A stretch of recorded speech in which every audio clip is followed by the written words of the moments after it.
Hey there, folks. I'm Isaac, and I'm enjoying a nice Nuka-Cola.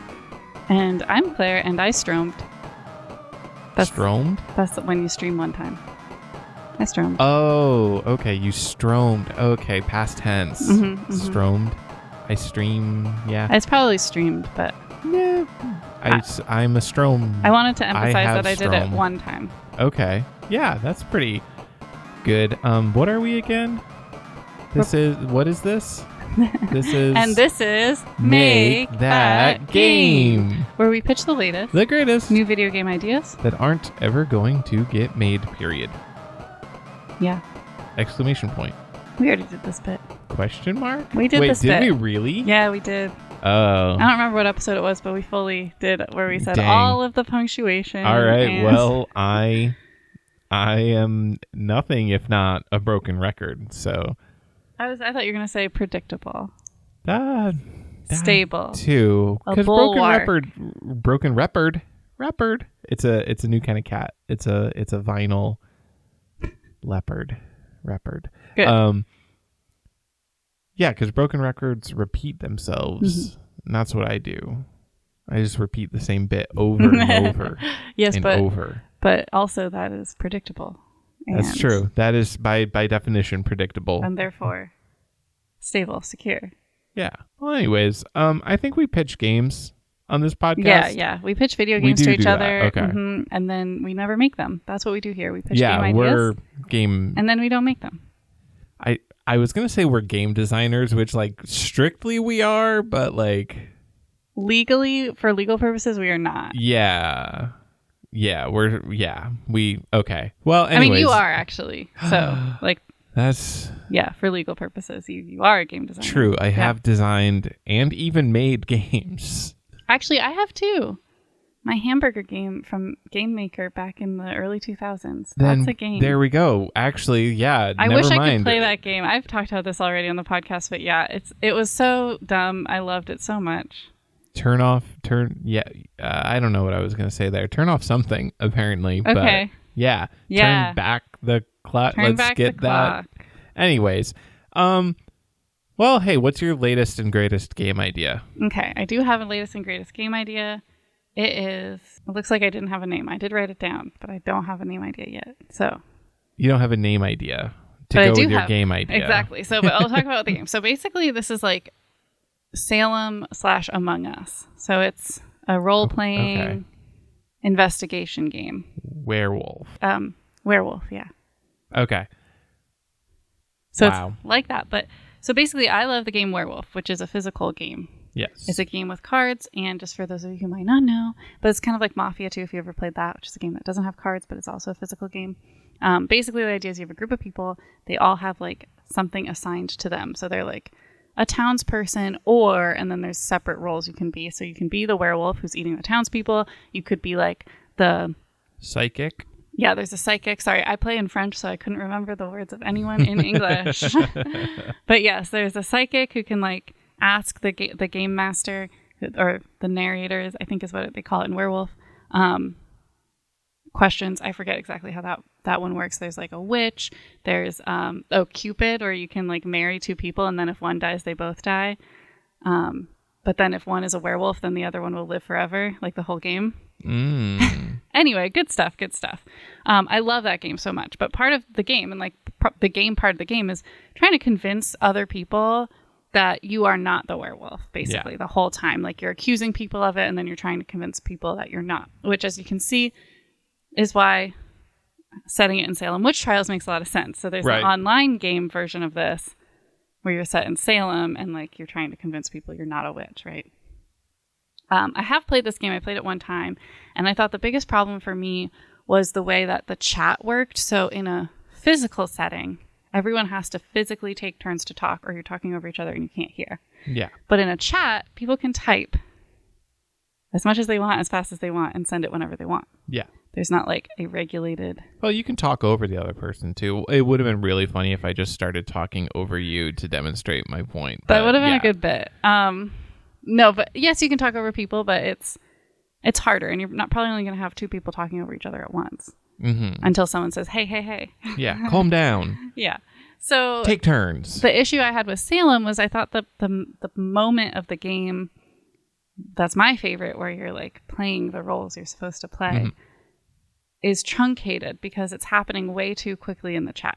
Like things are coming in quick. Okay. And then suddenly there's a decision. Like I didn't feel like there was like build up to like the vote. I didn't feel like I was getting all the information because I couldn't even read the chat that fast. Like it was just overwhelming. So I was trying to solve for like, how do you create this kind of role playing game? What do they call it's a secret role? Is that what it is? I think so, yeah. There's a very specific category for what this is called. Like Secret Hitler is one, which is I think one of my least favorite games of all time. Oh wow. I hate it. It has none of the joy. It's a board game, and I think the only reason it got popular is because it has the word Hitler in it, and people thought, "Oh my God, shocking!" Right? But it is a shadow of what werewolf is. Like there is no encouragement to play your roles. It is like completely. I don't know. I just do not like that game. Isn't the official title social deduction? Yes, that's the one. Okay. Yes, these are social deduction games. Thank you. That is what it's called. Okay. I'm a genius, folks. Look at me. You can't look at me. We're on a podcast. It's actually impossible we used to do videos. We did used to do videos. You can't do that anymore. That was not worth the hassle. It was not worth the hassle, no. Juice wasn't worth the squeeze. The what? The juice wasn't worth the squeeze. Oh, okay. All right. Anyway, so and then I was looking at like how Among Us works, because like maybe they solved for this, but they didn't really. But their whole thing is like the tasks thing. Like you have to like do tasks. Yeah. And that's part of how people can kind of discern whether or not you are bad or not, is like, are you doing your tasks or are you killing people? Basically. Yeah. It's part of it. So I kind of am combining a little bit of that too. And so this is like an online multiplayer social deduction, good word, game where you are all queens of like, well, so this is also kind of based on like things I've been reading about. So that okay, in the book I'm reading, the queens like rule the world. So like it's I also thought of it as like the princesses in like She-Ra. Okay, wait, I thought that this was based on Salem witch trials. No, it's based on social deduction games. Oh, Salem's a social deduction online multiplayer game. Oh, okay. That's like a pretty popular online multiplayer social deduction game. Gotcha. It's already a game. Okay, all right. And I was saying how that one has flaws, and so I'm trying to take what I like and put it into a game with less flaws, in my opinion. Gotcha. You're taking an existing game and you're making it more to your own tastes. Correct. And it is not based on. It is based on queens. Yes. And not the Salem setting is witch different. trials. Right. Okay. Well, because it's also not based on a spaceship like Among Us. I'm on the same page now. Okay. Yeah. It's a Salem Among Us like. Okay. Yeah. AKA social deduction. Anyway, So back to it. So yeah, your queens. So you all like rule different aspects of a realm, but like you're kind of like a collective. So think the princesses from She-Ra. You know, like you're working together in theory, but one of you is selling secrets to the other side. Oh no! The Horde. Yes, this is the Horde. We'll say that. So whatever. So you're in your castle, and so like Among Us, you're going to have certain like princessy tasks. Like you have to like do correspondence and like meet with dignitaries and all this stuff, and then. But you have to keep an eye out for one of them who like, okay, maybe they're supposed to send correspondence, but they like sent 2 letters instead of 1. Where's the second letter? I don't know. I haven't thought of those little details yet, but. Okay. All right. But the way that I'm solving for the problem of the chat box is that the game itself is programmed to only let certain people talk at certain times. So like there's prearranged meetings of like 2 people, and then they talk and everyone can see the conversation. So it's like you're listening in. Okay. But like you can only have 2 people talking at one time. Gotcha. So it's like you 2 are talking, and then they're talking, and then they're talking, and then that's pretty much the game. It was more explaining the genre than anything else, but like basically, yeah, pre-programmed scenarios where like, and it does help too, because in the physical game, I guess in all of the games, there's all these very clearly defined portions where it's like first you have like you wake up, you see what happened, like who died, or in this case who like what intelligence is missing would probably be it, like the map for the war is missing, whatever. Then you have a discussion about like who you think did it, then you vote on who you think did it, and then they're like executed. That could be like an interesting way to do the tasks, is because I feel like this is not violent, like the princesses you probably aren't just be like murdering in each jail, other, right? Yeah. So like instead of the killer killing people, like the spy is they have to collect certain pieces and then deliver them to another spy. But like, obviously, if you get caught delivering, that's like getting caught in the act. Yeah. So like, you know where you're supposed to meet like the NPC spy to deliver stuff to them. And so you have to like not get followed. Oh, I like this. Yes. And also have the stuff that you need to deliver to them, and like also the missives and stuff. Yeah. So like, if people are suspicious of you, they're going to try to follow you around. But if they're following you around, you know to dodge them. And this gives great like evidence in the discussion phase when you can be like, I saw so and so walking around behind the shed, and that's hella sus, you know. But so in the evidence phase, only like one person's allowed to talk at a time. Like each person gets like a set amount of time to deliver their evidence, and then like other people get to respond. Like, basically, it's set up more like a debate than well, because it's kind of how it is in real life. Like, I mean, I guess in real life it's more like a conversation than a debate. But I think it cannot be for me personally, and I'm hoping other people, if people play this game, it wasn't fun for me to play Salem, and I don't think it would be for Among Us because I looked at their chat too, and it's very similar. I cannot process that much information at once, so it wasn't fun at all for me. Okay. Because I couldn't read fast enough, and then suddenly everyone was voting, and I was like, we didn't get to play. So I think what we would do is maybe like round robin, everyone gets, I wouldn't time it because also I'm always trying to think of accessibility. So I don't want to be like, you only have like 2 minutes to respond. It's like, what if you can't type that fast? So it's like you have like one response. Oh, wait. So typing is still like a thing that people can do in this game? You have to discuss. I would have assumed that you would make it like pure voice chat. Oh, no, I don't like voice chat. I feel like the text makes more sense and you can read it and take time to read it. Because otherwise people will be like talking over each other and what, we're going to mute their mics? Like, that's hard. That's what I thought you were talking about. No. I thought you were talking about like, okay, it's your time on the mic. Here's your time to present your information, and then... No, it would be like a chat box still. Okay. But like, I kind of picture the look of it to be almost like an RPG where like the chat box would show up where your dialogue box would be, like near your character, and then you'd get like one response in the voting section, just like you said, evidence producing, and then you could like raise your hand in the game, like mechanically, and then the game would be programmed to like give each person a turn one at a time. Okay. But yeah, no, it's still text, like typing. Okay. I don't want it to be voice. That would just be just as chaotic as typing all at once. Yes. Well, I mean, yeah, but it could still make it so that only one person could talk at once. Yeah, but it'd be so... I don't know. That sounds harder. Like muting people and like... And then you can't... Like, it's very easy in my mind. I haven't really done the back end of a game, but to say like, okay, once they hit enter, that's their speech is done. Whereas like if you're talking, how long of a pause is it until you're done? Like, I don't know. That's true. That's why I would have assumed like a set amount of time. Right. But then or I don't think that's fair. Or like a button that you press that says, I am done now. Yeah. I don't know. I don't think that's fair because then someone could literally, what's the word? Bloviate. Well, that is a good word. Yeah. I was thinking of the politics one. Filibuster. Yeah. They could filibuster it. They could just never press I'm done. Yeah, that's why there would be like a maximum cap where the game would just be like, okay, moving on, so that no one control the system. In the typing, I think there also would be a maximum like character count, so you couldn't write like a literal essay about why you think this person is wrong. Yeah. That would probably be smart. But anyway, that's my game. You would still need a max timer though, because what if I was mad at the people I was playing with and I just never pressed enter? Yeah, I guess I'd make it long though. Okay.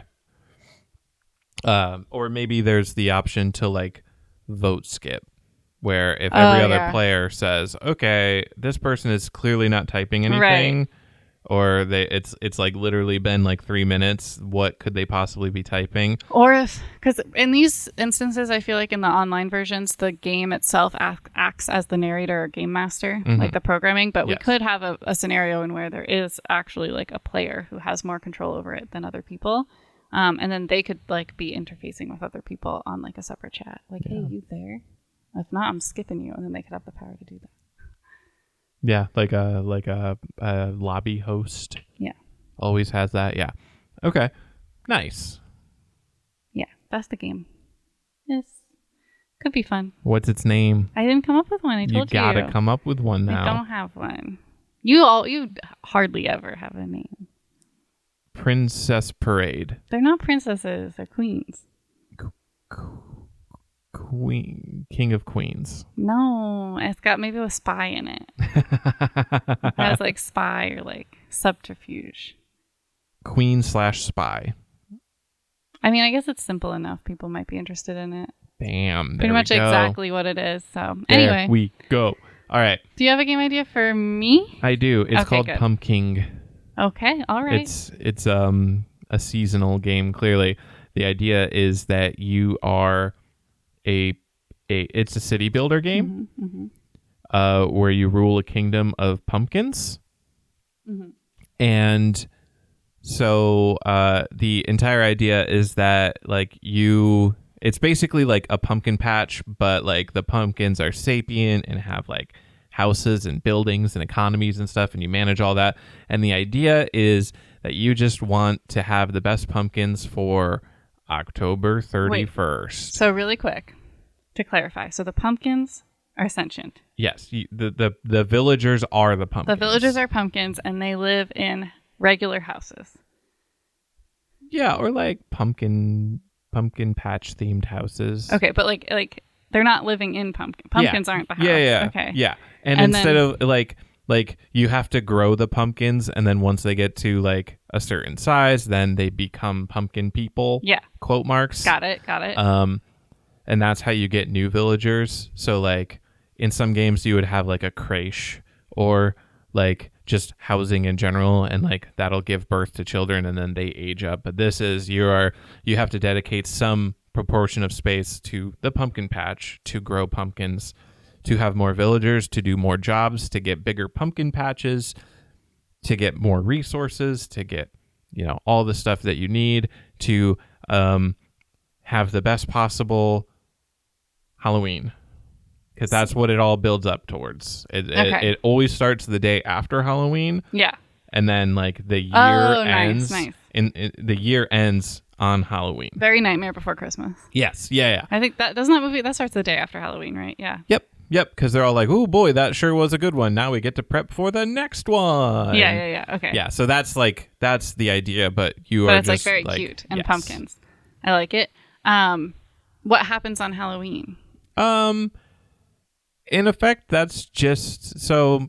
Maybe I haven't thought that part completely through. That's just the year-end event. So a lot of city builder games will just break things down into years. Like, oh, you've survived a year.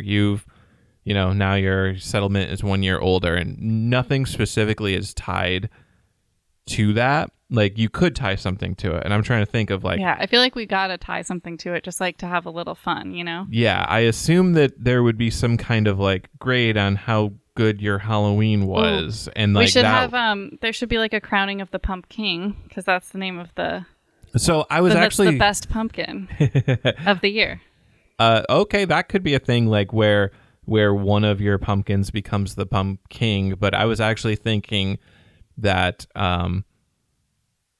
Halloween is like you're like a settlement, and like Halloween is when the pumpkin judges your settlement. So like he's like the overlord that you have to please with your settlement, and if he's unpleased, it's game over. If he is pleased, you get another year to keep managing this pumpkin patch. All right. Well, see, you did think it through a little bit. Bam. But I would also, just because I love a party, I think like part of the year prep should be like growing and crafting things to make Halloween cool. Yeah. That's it.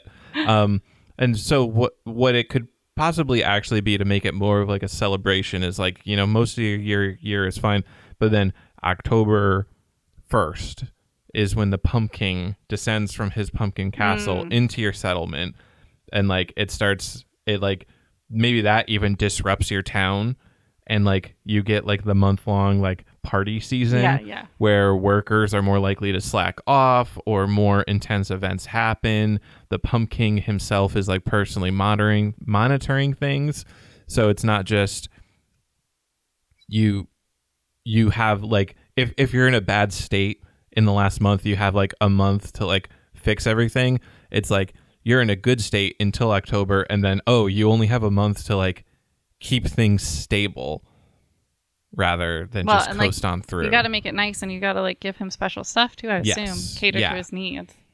You have to prepare enough that you have the time at the end to like I feel like some city builders I feel like some city builders, once you get like a certain amount of resources or whatever, like you can just kind of coast on, whereas this could be fun if yes, you can build up as much resources as you want, but it purposefully disrupts you right before like the finish line, basically. Right. And then also you use a lot of those at the end. So like you'd have to build them again. And I'm assuming the pumpkin has increasing standards with every year. Oh, yeah. You have to beat your record every year. And so like the ultimate goal would just to be like administrator of this settlement for as many years as possible in a row. Mm-hmm. Like that would be your rate, your how you determine how successful you are.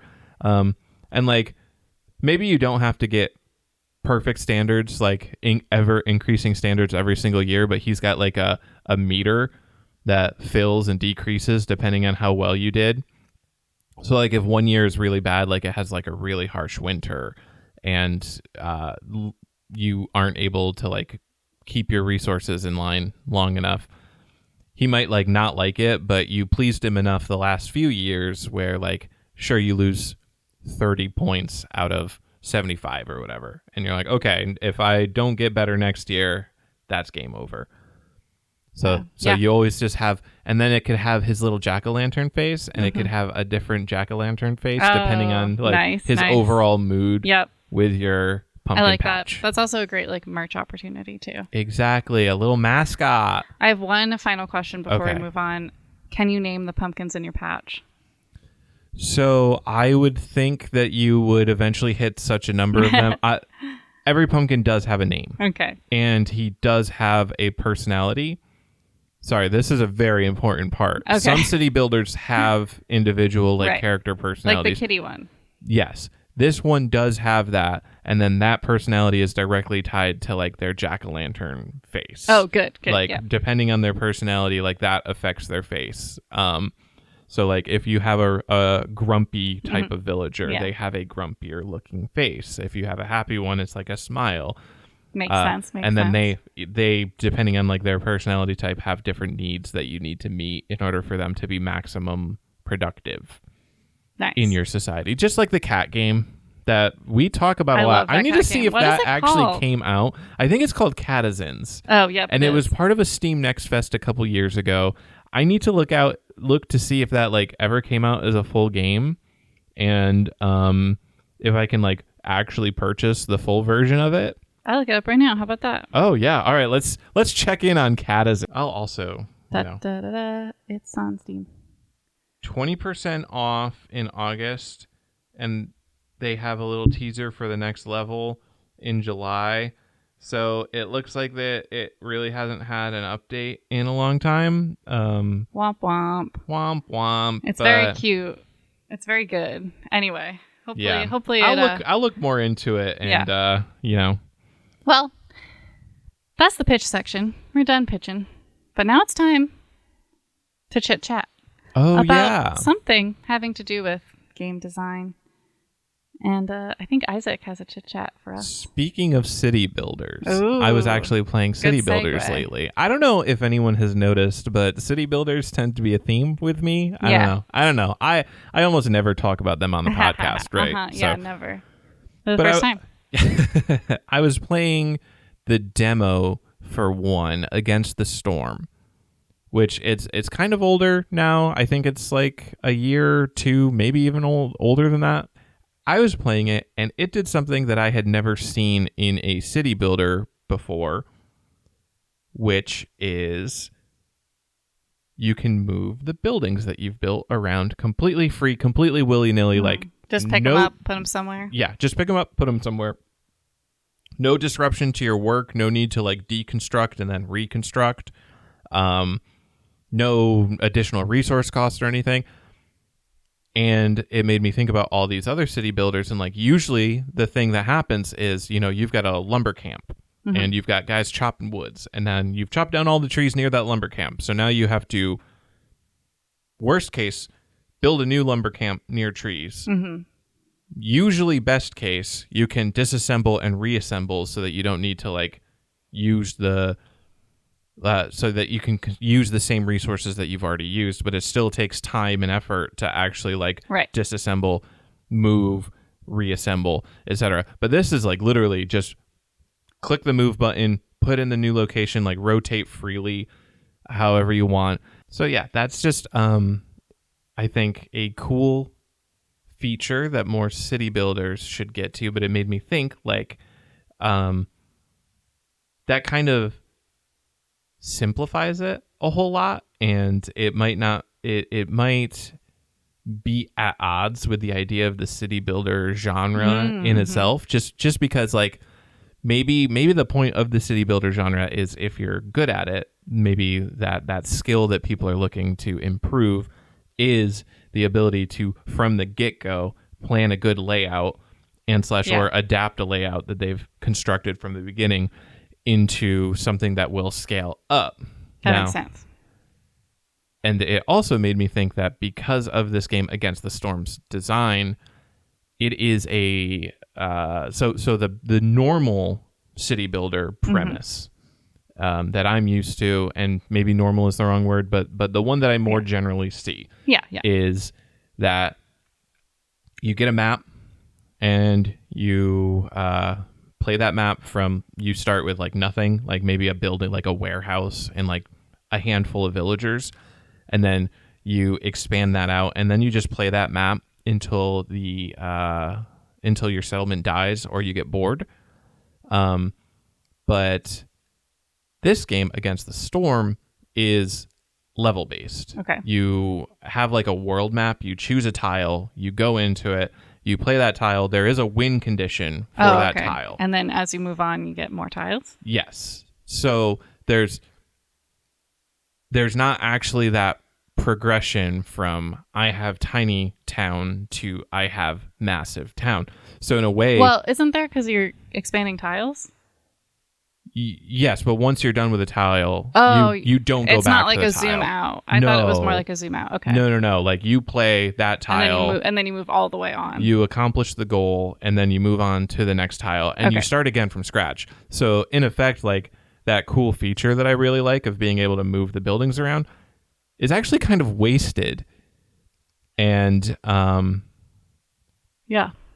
But on the other hand, it actually complements like that level based design. Like since you're not growing from nothing to massive booming settlement, and maybe later, maybe like later levels, like late game, you are getting a massive booming settlement.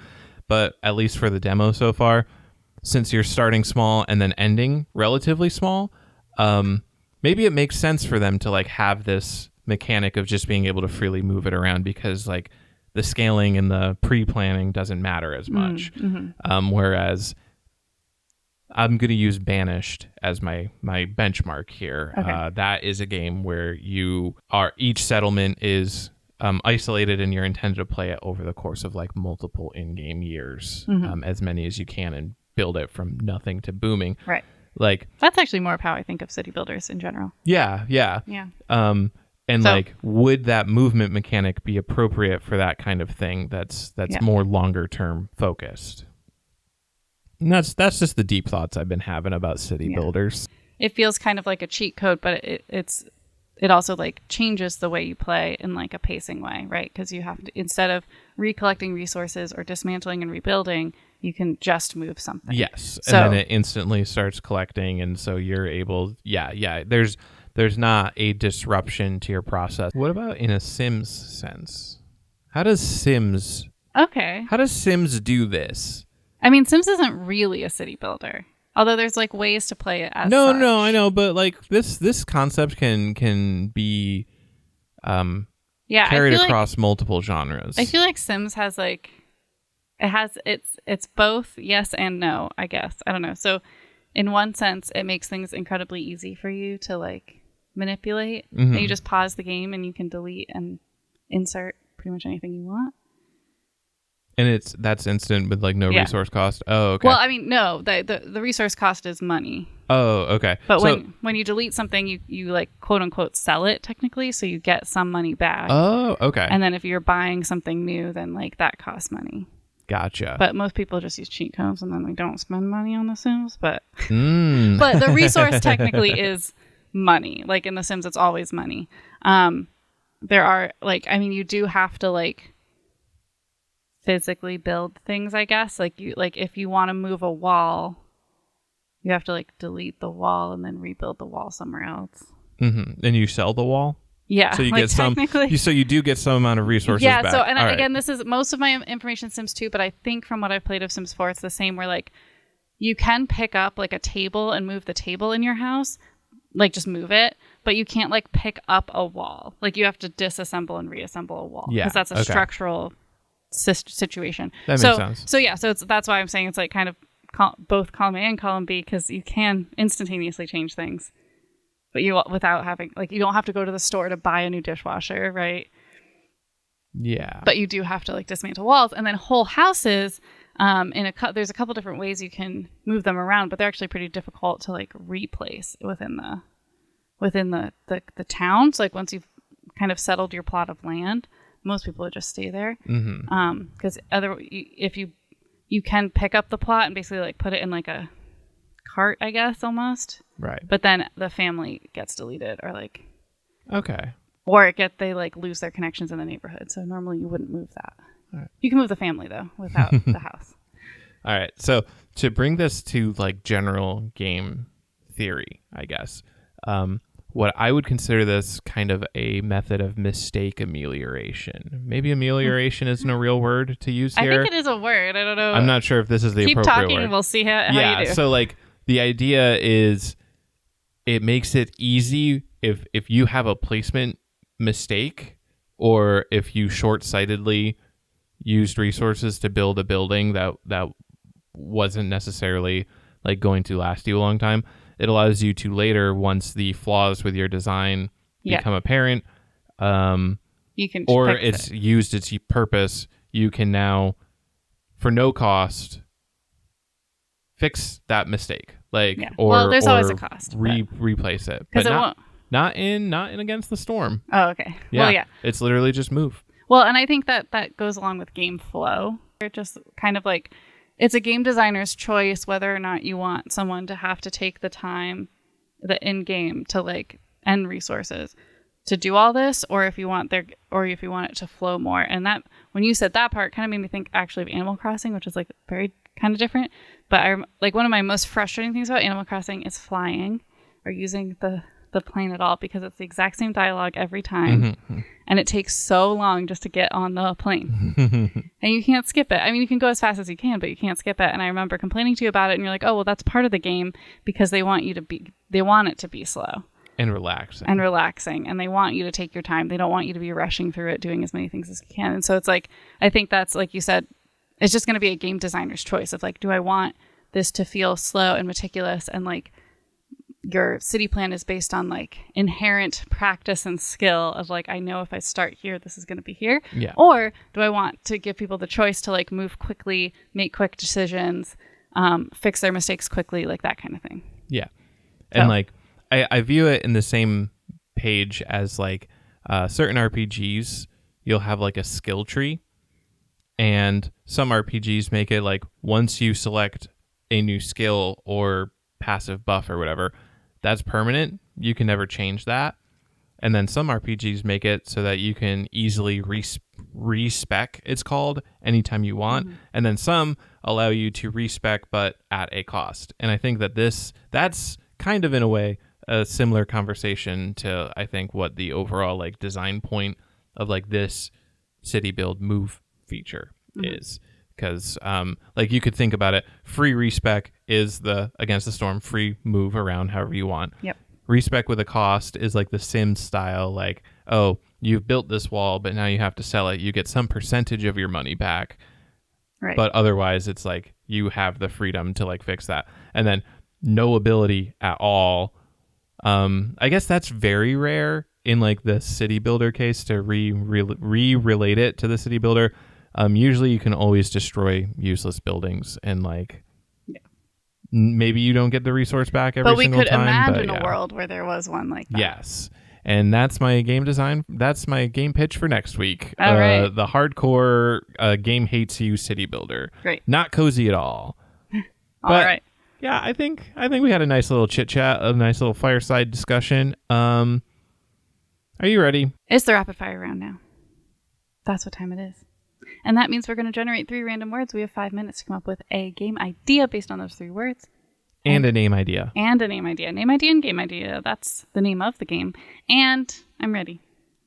All right, started. I always got to get at least one in. Crop. Okay. City builder. Architecture. City builder. Charge.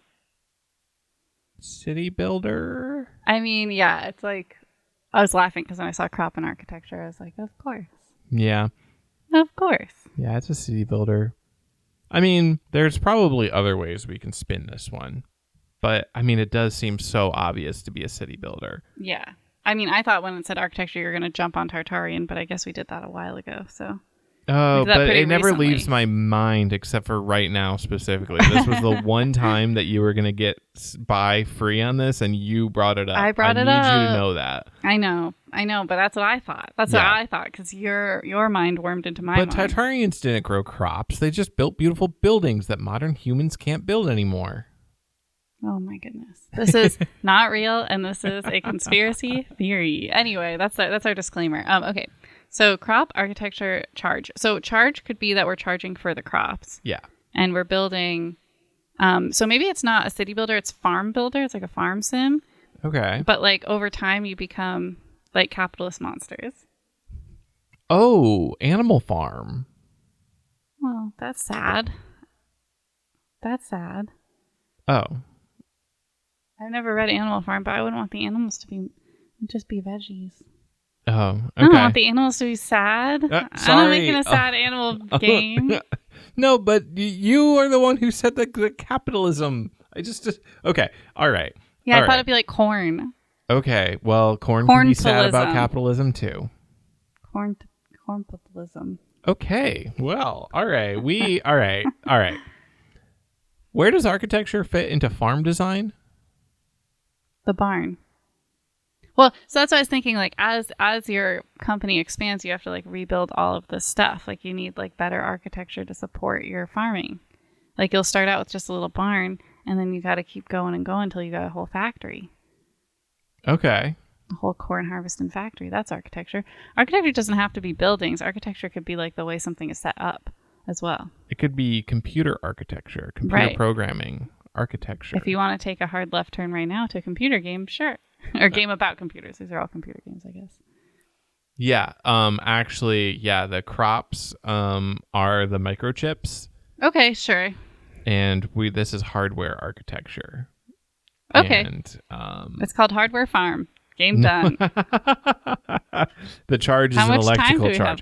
We have 2 minutes left. That's not a lot of time. We don't have a game idea, truly. No. Well, yeah, because I'm trying to think of the transition from crops to architecture, unless you just because like architecture makes me think it's a little deeper than just select building place. Like it makes me think that there's some design element. Well, that's what involved like in order in like designing the buildings. Yeah, I mean, I didn't think of like design like pretty, but I was thinking like the way you arrange your buildings, where you place them, what buildings you choose, like how many silos do you have? Where are the silos located? Does that make it easy to get to for like the reason you need them? Like that kind of thing. That sounds like infrastructure.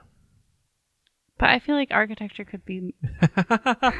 I always think of architecture as specifically like the design and construction of buildings, both aesthetically and functionally. I think there's like more to it than that, or a broader definition we could use. Okay. Why did it do architecture? We don't have a lot of time, Google. No, we don't. The art and technique of designing and building. I can't spell this word. It's the worst word. So yeah, just the art and technique of designing and building. So I guess, yes, designing and building the overall layout of the farm, logistics-wise, and infrastructure-wise does make sense. I just want a definition. I just read it twice. Yeah, but there's also a unifying or coherent form or structure. Okay. Yeah. A method of styling and building, the manner in which components are organized and integrated in a computer. I think architecture can be broad. Yeah. That's why I'm agreeing that we are building a farm and it's expanding in size. And what's the name of it? Well, now I want it to be hardware farm, but I guess we're growing corn. Farmware. Yeah. All right, with 5 seconds left. It's like firmware. When you build. I thought you knew that. I thought that was the joke. No, I was just saying words. That's why I liked it, because I thought it was a pun. All right. Well, I think you are growing computer chips then, since it's called farmware. Okay, perfect. Yes, growing computer chips. Sick. Yeah. Are you ready? Yeah. Okay. Are you? Yeah. All right. 3, 2, 1, go. Fixture. Fixture. Do. Do. Yeah. Should we get a new one? Does that count? No, that's fine. Okay, and then note. Fixture. It's okay. All right. Fixture. I think of lighting fixtures whenever I think of the word fixture. All right. Okay. So, we've already done like a two-pay game, haven't we? We did do a two-pay game once. Okay, because this would be a perfect do. for that. I mean, well, we a sequel. We did an eyebrow game. Was that the game you're thinking of, or was it? I thought I remember like a two-pay specifically. Actually, yeah, there were like wigs. We definitely did. We did eyebrows for sure. Okay, but yeah, because like, yeah, I mean, it could still be like a hair salon something. Yeah. It doesn't have to be a two-pay game. That's true. Okay. Yeah. All right. So customer comes in. They have notes on what they need. So you have, objectives that you need to accomplish. And then you get to choose style, color, and so then I don't know how fixture gets in, because like with a toupee, the fixture is like how you like glue it.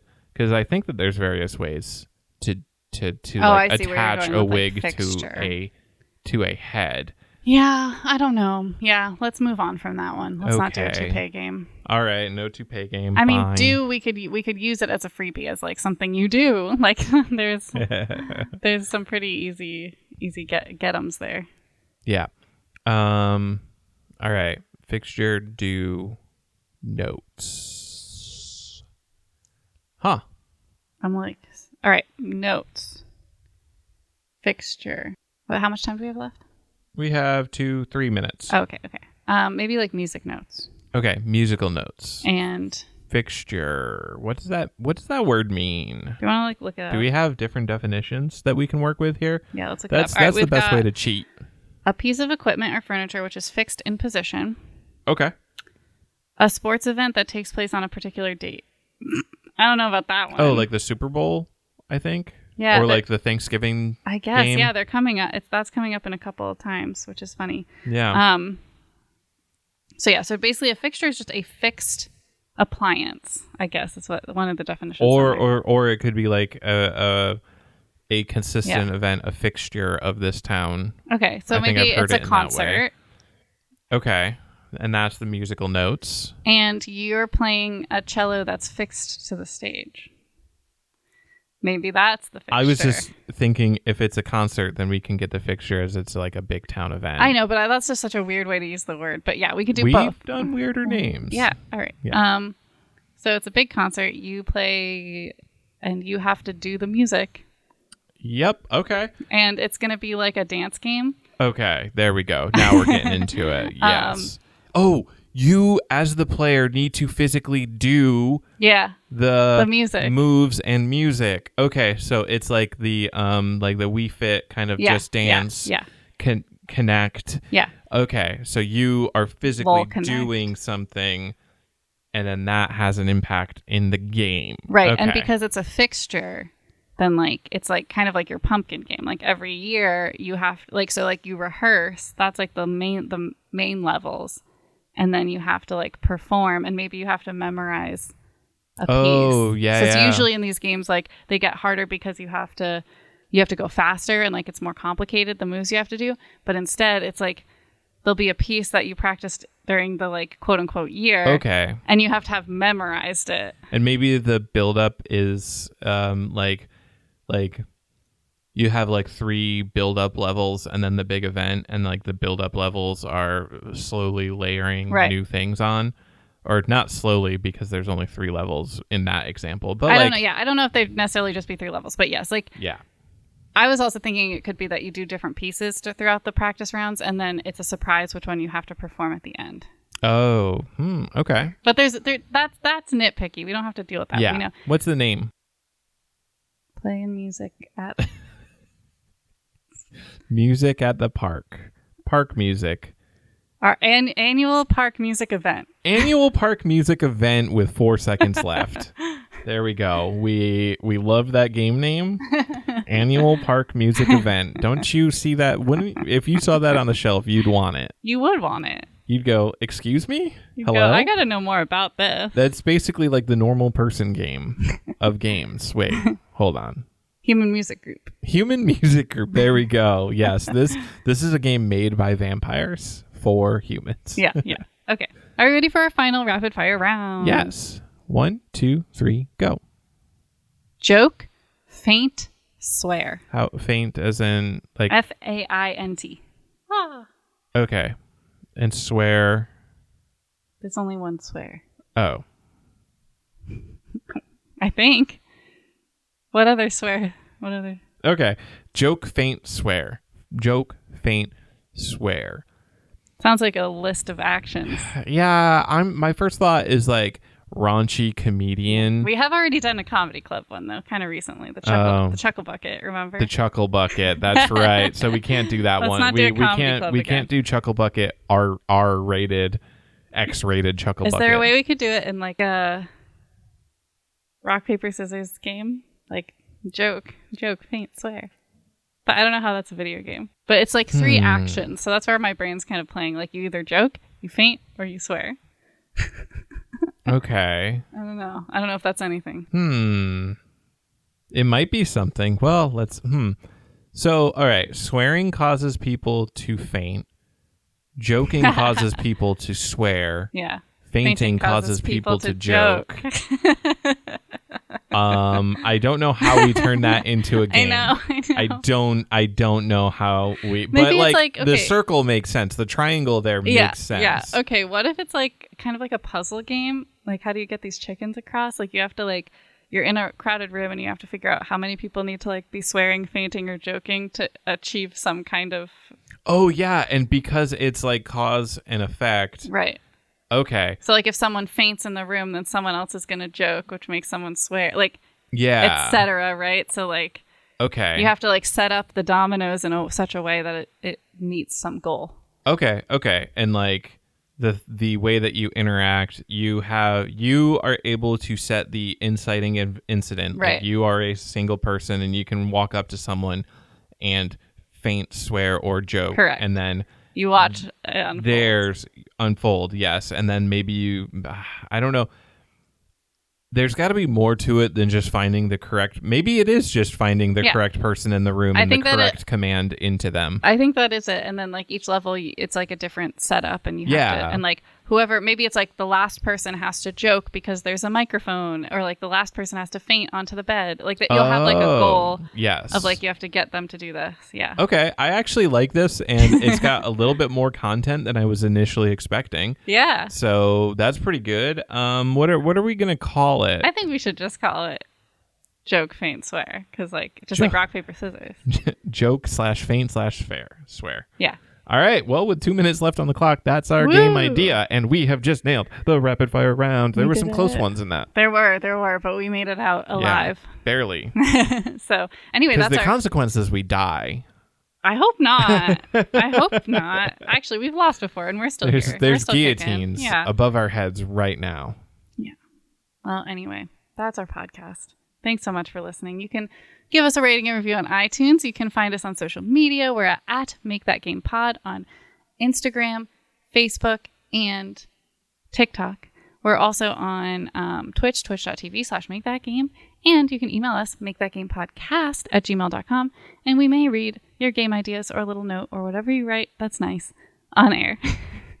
And if you heard a game today that you thought you have to play it, well, the only way to do it is if you get out there and make that game.